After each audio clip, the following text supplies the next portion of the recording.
Bonjour, bien-aimés dans le Seigneur, que la grâce de Dieu demeure avec chacun d'entre nous au nom de Jésus. Merci, c'est venant. Bien-aimés dans le Seigneur, nous sommes en train d'aborder les sujets tellement controversés qui créent tellement de polémiques à travers le monde entier, surtout en milieu religieux. Il est important de pouvoir mettre la lumière de la parole de Dieu sur ces sujets-là pour éviter justement les confusions et les mauvaises interprétations. Voyez-vous? Nous allons parler ici de la parure des femmes, la parure d'hommes, tous les enfants de Dieu. Voyez-vous? Et dans cette parure-là, on parle ici de comment, on va parler dans trois parties. C'est-à-dire, premièrement, comment est-ce que les femmes doivent s'habiller dans le Seigneur? Faudrait-elles porter les pantalons ou pas? Il faut qu'on en parle. Qu'est-ce que Dieu dit par rapport à ça? Ce n'est pas ce que les gens disent qui compte, hein, mais qu'est-ce que Dieu a dit par rapport à ça? On va en parler. Vous serez surpris de ce que Dieu a dit par rapport à ça. Deuxièmement, on parlera également des ornements, les bijoux. Est-ce qu'une femme de l'océan doit porter cela ou pas? On va en parler. Qu'est-ce que Dieu dit par rapport à ça? Et troisièmement, nous allons parler aussi du foulard, le voile. Est-ce que les femmes doivent... Parce que je vois les femmes portent le voile un peu partout. Mais qu'est-ce que Dieu dit par rapport à ça? Est-ce qu'on a bien compris même ce que Dieu voulait dire à ce sujet? On va parler de ça, tout ça, la parole de Dieu. Bien aimé, c'est un peu cela. Amen. Ce sujet intéressant. Alors, suivons le regard. Amen. Bien-aimé, c'est la parole de Dieu qui met toujours fin à tous les débats et toutes les polémiques et les confusions qui se passent. La parole de Dieu est claire sur ces points. Nous commençons avec la première partie, qui consiste aux vêtements. Est-ce qu'une femme doit porter des vêtements, des pantalons, des choses comme ça? On va en parler. La première des choses à noter, nous prenons d'abord Deutéronome chapitre 22. Nous lisons le verset 5. Il est écrit: une femme ne portera point un habillement d'homme et un homme ne mettra point de vêtements de femme, car quiconque fait ces choses est en abomination à l'Éternel ton Dieu. Ça, c'est Dieu qui parlait à Israël, à son peuple, qui était déjà une préfiguration du peuple de Dieu, des vrais enfants de Dieu en Jésus-Christ. Dieu mettait de l'ordre pour qu'il n'y ait pas de confusion en termes même d'habillement, à ne pas confondre avec ceux de dehors qui peuvent faire comme ils le veulent. Mais en Christ, dans le Seigneur aime bien mettre de l'ordre au milieu de ses enfants pour qu'il n'y ait pas de confusion. Nous devons être exemplaires par rapport aux autres. Est-ce que c'est bon? Maintenant, la première chose à noter, c'est que est-ce que vous savez que le mot pantalon n'existait pas dans toute la Bible? Jamais. Personne n'a jamais porté le pantalon dans la Bible. Je dis bien personne. Vous comprenez? Et vous devez comprendre que la Bible dit dans Proverbe 3, le verset 6, que n'ajoute rien à ces paroles de peur qu'ils ne te reprennent et qu'ils ne te soient trouvés menteurs. Les gens aujourd'hui sortent avec les expressions, ils sortent même les règles, les commandements, alors que Dieu n'a jamais parlé de ça. Non, non. Le Seigneur a parlé ici des vêtements d'hommes et des vêtements de femmes. Je vous pose d'abord le principe pour vous aider à bien comprendre les choses. À chaque fois qu'on parlera de vêtements dans la parole de Dieu, Dieu ne demande qu'une seule chose: être digne, la décence dans son habillement, être digne dans son habillement, avoir un habillement digne, présentable, modéré, sans extravagance, sans abus, du genre afficher les formes, afficher les fesses, afficher ceci, s'exhiber. Non, non, non, non, non. Qu'importe ce qu'on porte, il ne faut pas s'exhiber. Il ne faut pas afficher les formes, il ne faut pas afficher ceci, il faut à tout prix que le sang soit dehors, les fesses soient dehors, il faut qu'on voit vraiment les formes. Non, non, non, non. Dieu demande la dignité. C'est ça le principe de base. Amen. Et à tous ceux qui veulent beaucoup parler en ce qui concerne les vêtements jusqu'à poser des conditions, attention, attention, allons-y tranquille. Dans le jardin d'Éden, Adam et Ève étaient en paix avec Dieu, pourtant ils étaient nus. Pourquoi les vêtements n'ont pas été une condition? Alors, revenons donc sur le sujet. Il faut comprendre que Dieu nous a donné les vêtements pour ne pas pouvoir indisposer les autres, ou bien l'autre. Vous avez compris? Mais Dieu, lui, il n'a pas de problème avec ces vêtements-là. Pourquoi? Parce que lui communique avec nous en esprit et en vérité. Vous comprenez? Dans le cœur. C'est comme ça que Dieu fonctionne. Adam et Ève étaient tout à fait nus. Et le Seigneur était en paix avec eux. Le Seigneur fonctionne avec eux. C'est de ça qu'il s'agit. Mais l'habillement, c'est par rapport aux autres. Ne pas indisposer les autres. Vous avez compris? Et étant enfants de Dieu, nous devons nous présenter aux hommes, aux autres, de manière digne et décente. Est-ce que c'est clair? Maintenant, nous revenons donc dans ce passage où le Seigneur parle de vêtements d'hommes et de vêtements de femmes. Pour bien comprendre ces versets, il faut comprendre que le vêtement ici est en deux dimensions. Il y a le vêtement fabriqué par les hommes, qu'on appelle le vêtement artificiel. C'est que les gens fabriquent dans les industries, dans les merceries, tout ça. Voyez-vous? Il y a le vêtement naturel, qui est le vêtement que Dieu lui-même nous a fabriqué et nous a donné, parlant ici de quoi? Du corps. Parce que le vêtement naturel de Dieu, le corps. Ceci, c'est le vêtement artificiel. Ceci, le corps, ça c'est le vêtement de Dieu qui est un vêtement naturel. Tout cela, c'est pour nous couvrir. Amen. Sur le regard. Alors les bien-aimés, quand le Seigneur dit que l'homme ne portera pas les vêtements, l'habillement de femme, et que la femme ne porte pas l'habillement, les vêtements d'homme, on dit ceci. Ce qui est désigné pour l'homme doit rester pour l'homme, et ce qui est désigné pour la femme doit rester pour la femme.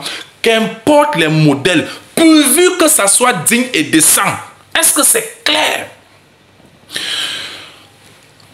Parlant de ceux qui disent qu'on n'aurait pas porté pantalon, j'ai une question à vous poser. Les femmes doivent porter quoi? Les robes, n'est-ce pas? Les robes sont faites, c'est pour les femmes, n'est-ce pas? C'est faux donc. Jésus même portait les robes. Tous les apôtres portaient les robes. Tous les serviteurs de Dieu, même avant, tous portaient des robes. Personne n'a même porté les pantalons. Vous expliquez ça comment? C'est parce que ce n'est pas ça la logique de Dieu. La logique de Dieu, c'est que ce qui est désigné pour l'homme, que ce soit robe, parce qu'il y a robe pour homme, il y a robe pour femme. Il y a pantalon pour homme, pantalon pour femme. Mais je dis bien tout ça dans la décence. Pas le genre à afficher les fesses. Non, pas le sens là. C'est pas le sens de la dignité. Vous comprenez? Ce qui veut dire qu'il y a les chemises hommes, chemises femmes. Vous comprenez? Et je voudrais vous poser une question. Tous ceux qui disent que les femmes doivent pas porter des pantalons là, les collants et les cyclistes que les femmes portent là, c'est le pantalon, mais ce n'est pas le pantalon. C'est une forme de pantalon ou pas? Répondez à la question. Ce sont les culottes et les pantalons ou pas? Je veux savoir, c'est ça ou bien ce n'est pas ça. Mais tout ça, ça doit être là la décence. Amen. On peut porter cela, mais on se couvre. Ça n'a pas de problème. Dieu veut la décence. Je vous ai dit que l'habillement, ce n'est pas par rapport à Dieu, c'est par rapport au prochain. Dieu lui veut l'état du cœur, l'état d'esprit. Si ton cœur est avec Dieu, même si tu t'habilles tout la tête jusqu'à prendre tes pieds, ça ne sert à rien. Ça, c'est la perdition totale. Parce que la chair au sang n'hériteront pas le programme de Dieu. En Corinthiens 15, verset 50. C'est clair. Donc, le Seigneur ici montrait clairement qu'on ne doit pas mélanger les... C'est-à-dire, ce qui est désigné pour l'homme doit marquer l'autorité de l'homme, ça doit être pour l'homme. Et ce qui est pour la femme doit être pour la femme. Ne pas confondre pour éviter la transsexualité. C'est-à-dire qu'il n'y a pas déjà comme des choses comme l'homosexualité, le lesbianisme, l'homosexualité. Tout ça, c'était pour éviter la confusion là. Hommes, les enfants de Dieu, qu'on puisse distinguer ce qui est masculin de ce qui est féminin. Vous avez compris? C'était ça la logique. Amen. Donc, si une femme porte maintenant la chemise ici, une chemise d'homme ou bien une chemise de femme, le fait que est-ce que sa chemise c'est un problème? Non. Il y a même des endroits comme en Écosse où les hommes ne portent que les jupes. Vous me dites comment? C'est interdit. Il y a même les parents qui nos aïeux qui n'ont jamais porté de pantalon, ils ne portaient que les feuilles. Vous me dites quoi? Ce n'est pas tout de Dieu. Non, là-bas n'est pas le problème. La logique ici, c'est que ce qui est désigné pour l'homme reste pour l'homme. Ce qui est désigné pour la femme reste pour la femme. Dans la dignité. Est-ce que c'est clair? Amen. Donc, les vêtements, chemise homme, chemise femme. Robe homme, robe femme. Les grands droits sont les robes pour hommes. Il y a aussi pour les femmes. Il y a les pantalons pour hommes, pantalons pour femmes. Il y a les culottes hommes, culottes femmes. Il y a les slips hommes, slips femmes. C'est pour dire que les deux doivent être distingués. Pour ne pas créer transgenre. Pour ne pas créer la confusion de sexe. Est-ce que c'est clair? En dehors de ce côté vestimentaire, bon, parlons un peu des chapeaux. Donc, si, je veux savoir, les chaussures, les baskets que les femmes portent, c'est pour les hommes, bien c'est pour les femmes. Vous voyez que ce n'est pas question de style de vêtements, c'est question de ce qui est désigné pour l'homme doit rester pour l'homme, ce qui est désigné pour la femme doit rester pour la femme. C'est de ça qu'il s'agit. Amen. Même les démembrés hommes, il y a les démembrés hommes, démembrés femmes. Maintenant, parlons maintenant de l'autre côté du vêtement. Vêtement naturel que Dieu nous a fabriqué, le corps. Quand Dieu dit que l'homme ne portera pas le vêtement de femme, ça veut dire que le vêtement naturel qui est le corps là ne doit pas être changé en vêtement naturel de femme, ça veut dire le corps de femme. Parce qu'il y a des hommes aujourd'hui qui font les transactions, qui font les opérations chirurgicales, et les femmes aussi qui font les transactions chirurgicales, qui font les choses parce qu'ils veulent avoir une apparence homme, ils veulent avoir un vêtement naturel d'homme, c'est-à-dire avoir un corps d'homme. Ça se passe partout, surtout dans les pays occidentaux. Et ce n'est pas bien. Dieu interdisait ça justement. Pourquoi? Parce que quiconque fait ces choses est en abomination à l'Éternel. Ça veut dire qu'il ne faudrait pas que Dieu t'a créé avec une apparence homme, mais les gens changent cela, ils mettent les seins ici, là, les seins ici, ils deviennent une femme. Non, les gens font ça, c'est pas ça. C'est pas ça que Dieu n'aime pas ça. Pourquoi? Parce qu'il n'y a pas de vêtements hommes. Ici, Dans le cas de c'est le vêtement naturel, ça dit le corps de l'homme. Ça, c'est un vêtement naturel qui couvre notre esprit, notre âme. Est-ce que c'est clair? Il faut pas aussi changer ça. Un vêtement de femme. Toi, femme, tu as un vêtement d'homme. Tu as les seins, tu as les ceci, tu as les ceci. Il ne faut pas changer ces vêtements naturels. Il y avoir une apparence d'homme. Comme ça se passe aujourd'hui. Dieu n'aime pas ça. La Bible dit que quiconque fait ces choses est en abomination à l'Éternel. Est-ce que c'est clair? Mais bien aimé le Seigneur, ce qu'il faut noter donc, c'est que tous les hommes, les diligents là, qui portent, tous ceux qui portent et les cravates et les ceci, les bonnes vestes et chaussures, Jésus ne portait pas les vestes. Aucun n'apporte même porter les vestes. Jamais. Donc ça veut dire que ce n'est pas ça la logique. C'est que, comme les vêtements dépendent des cultures, des environnements, de ceci, si c'est décent, ce qui est pour homme, c'est pour homme. Ce qui est pour la femme est pour la femme.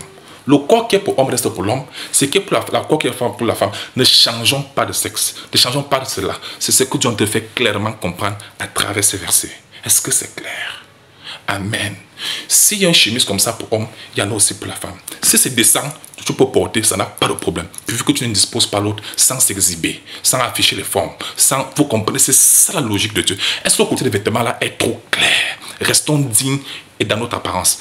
Bien aimé dans le Seigneur, toujours dans le même sens des vêtements, il faut comprendre une chose, c'est que ce n'est pas l'habit qui fait le moine. Ah oui. L'homme n'est pas déterminé par son vêtement seulement. Attention. Parce que il y a des gens ils s'habillent de manière digne, mais leur cœur est encore orgueilleux. Ils ont même des mauvais esprits en eux. Ah oui. Ils ont un cœur noir, un fond noir. Donc la personne peut pécher même étant bien habillée. La personne orgueilleuse, la personne t'insulte, vous dénigre. Parce que c'est ça. Vous voyez que c'est ce qui est l'intérieur qui conduit ce qui est à l'extérieur. Quand l'intérieur est faussé, l'extérieur sera faussé. Vous comprenez? Même dans le plus grand habillement digne. Donc il ne faut pas juger les gens sur les apparences. C'est dans le fond. 1 Samuel 16, verset 6, le Seigneur déclare que l'homme ne regarde qu'à ce qui frappe les yeux. Mais l'Éternel regarde au cœur. L'homme ne juge que ce qui est, il regarde. Mais l'Éternel regarde au cœur. C'est le cœur qui compte devant le Seigneur. Si ton cœur n'est pas pur, même si tu viens te présenter devant Dieu dans quel habillement, ça ne va pas toujours donner. Quelqu'un peut marcher le couteau avec un esprit de tuerie, de maître, mais étant très bien habillé, même en soutane, même en gandoura. Vous n'avez aucune idée de ce que la personne est. Donc, il ne faut pas trop juger les gens sur les vêtements. Vous pouvez me voir habillé en blanc, mais ça veut dire que mon cœur est blanc forcément. Si je suis pas enfant de Dieu, mon cœur n'est pas blanc. Mais si je suis enfant de Dieu, même si je suis en noir, même si je suis noir de peau, même si mes vêtements sont comment, mon cœur est pur. Regardez un peu l'exemple de Jean-Baptiste. Il était habillé comment? De vêtements de chameau, la peau de chameau, avec une ceinture en cuir, mais le gars était agréable au Seigneur. Vous allez expliquer ça comment? Regardez un peu ceux qui ont crucifié Jésus. Hein? Les principaux sacrificateurs, c'est des gens qui étaient tellement bien habillés, mais leur fond était noir. Jésus disait encore, vous avez pour père le diable. Mais peut-être ils étaient très bien habillés. Attention aux habillements. Cherchez à connaître la personne dans son fond et non dans sa forme. Parce que la forme est trompeuse. Vous comprenez? Non le paraître, mais l'être. Et l'homme sera jugé non sur la base de son paraître, mais sur la base de son être. Est-ce que c'est clair? D'ailleurs, la chair et le sang n'hériteront pas le royaume des cieux. 1 Corinthiens 15, verset 50. Amen. Habillons-nous correctement, de manière digne, présentable, propre. Vous comprenez? Entretenons le vêtement physique artificiel-ci et entretenons aussi le vêtement naturel-ci. Donc il faut se laver, il faut prendre son bain, il faut être naturel, il faut être bien, il faut être digne, il faut être propre. C'est ce que Dieu demande. Amen. Mais surtout, l'intérieur doit être plus propre. Voilà pourquoi Jésus parlait de sépulcres blanchis dans Matthieu 23 qui paraissent bons à l'extérieur ou belles à l'extérieur, mais à l'intérieur c'est la pourriture, c'est le noir total. Donc attention, si vous voulez changer l'homme, ce n'est pas l'habillement qu'il faut changer. Il faut changer d'abord son intérieur, son fond, son esprit, l'état de son cœur, l'état de son esprit. C'est alors que le reste va suivre. Car beaucoup même certains se déguisent en ange de lumière. Ça veut dire qu'à l'extérieur, il a l'air lumière, mais au fond, c'est le diable en personne. Donc, ayons le discernement qu'il s'agit d'habillement. Et que personne ne vous induise en erreur. Amen. Une femme peut bel et bien porter son pantalon, mais étant dans la dignité. Amen. Ça ne change rien sur sa communion avec Dieu. Ça ne change rien sur Christ qui est ton aile. Amen. C'est qui parle des vêtements qui sont venus au 16e siècle et tout ça. Tout ça sont des inventions des hommes. Voyez-vous? La vérité claire, c'est que ce qui est désigné pour l'homme reste pour l'homme. Ce qui est désigné pour la femme reste pour la femme. Ne pas mélanger les deux. Amen. Que le Seigneur vous bénisse et qu'il vous garde. God bless you. Amen.